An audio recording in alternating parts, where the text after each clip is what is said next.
विश्व के कोने कोने में यूट्यूब के माध्यम से हमसे गुरु मंत्र लेकर वैदिक परंपरा में आगे बढ़ने वाले मेरी प्रिय शिष्यों, सज्जन और सन्नारियों, रामचरितमानस के छोटे छोटे वीडियो मैं आपको दे रहा हूँ, राम कथा सुना रहा हूँ।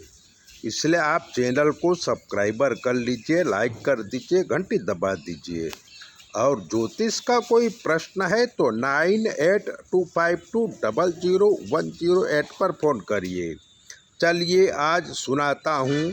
रामचंद्र जी भगवान कोप भवन में आए, सुमंत जी महाराज के पास आए और आज सुमंत को शोकातुर देख राम घबराते हुए पूछे कि सुमंत जी, ऐसी क्या बात हुई जो आपका चेहरा उतरा हुआ है। रामचंद्र जी भगवान ने कहा, शीघ्र मुझे बताओ, आए हुए संकट का निवारण मैं तुरंत करूँगा। सुमंत कुछ बोल नहीं पाए, मस्तक झुका के इतना कहा कि हे राम, आप मेरे साथ तुरंत महाराज दशरथ के पास चलें। राम जी शीघ्र खड़े हुए और सुमंत के साथ कोप भवन में आए। दशरथ जी की हालत देख राम जी ने दंडवत प्रणाम किया। दशरथ जी राम को देखते हुए आंसू बहाने लगे, कुछ बोले नहीं। तब राम जी कैकेयी के पास जाके प्रणाम किया और पूछने लगे कि हे माते, मैंने कोई अपराध किया है जो पिताजी मेरे से बात नहीं करते और निरंतर उनकी आंखों से जलधारा बह रही है। आप बताओ हुआ क्या है, क्योंकि पिताजी की मानसिक हालत भी ठीक नहीं लगती है। तब कैकेयी ने निष्ठुर वचन बोले कि राम, महाराज को न तो मानसिक तकलीफ है न शारीरिक तकलीफ है। उनकी तकलीफ ये है कि वो तुम्हें हद से ज़्यादा दुलार करते हैं। मुझे उन्होंने 2 वरदान देने को वर्षों पहले कहा था। आज मैं वो दोनों वरदान मांग लिया है। पहले वरदान में भरत को राजगादी और दूसरे वरदान में सन्यासी का रूप धरकर तुम्हें 14 साल का वनवास मांगा। पहले वरदान को वो मान गए, लेकिन दूसरे वरदान में वो विचलित हो गए और अपनी प्रतिज्ञा पूरी नहीं किया। राम, तुम महाराज की प्रतिज्ञा पूरी करो और उन्हें शांत करो। राम जी बोले, ये तो बड़ी उत्तम बात है। मेरे भाई भरत को राज मिले और मैं जंगल में जाके ऋषि मुनियों से ज्ञान प्राप्त करूं और उनके अनेक प्रकार की विद्या सीखूं। तभी दशरथ ने पलटकर राम की ओर देखा तो दशरथ राम को गले लगाकर आंखों से आंसू बहा रहे थे। कुछ बोलने की क्षमता उनके पास नहीं थी।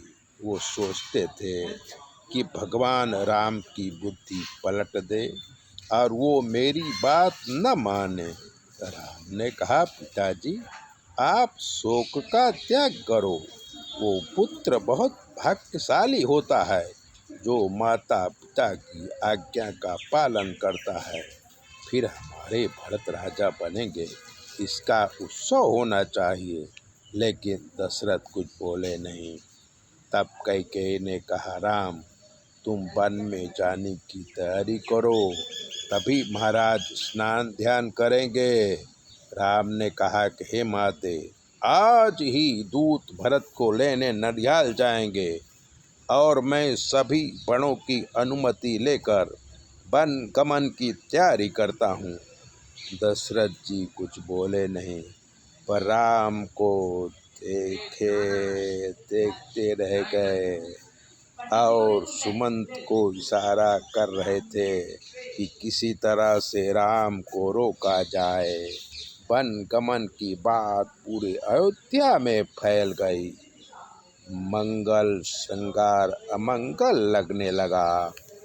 पुष्प कुम्हला गए, तालाबें सूखने लगी, लताएं मुरझा गईं। ब्राह्मण की स्त्रियां इकट्ठा होके कैकेयी के पास आईं और उन्हें समझाने लगी कि तुम तो भरत से ज़्यादा राम को प्यार करती हो, फिर तुम्हारी बुद्धि इतनी कठोर कैसे हो गई। लेकिन ब्राह्मण स्त्रियों के वचन कैकेयी ने नहीं सुना और अपने विचारों को दृढ़ता से अपनाए रखा।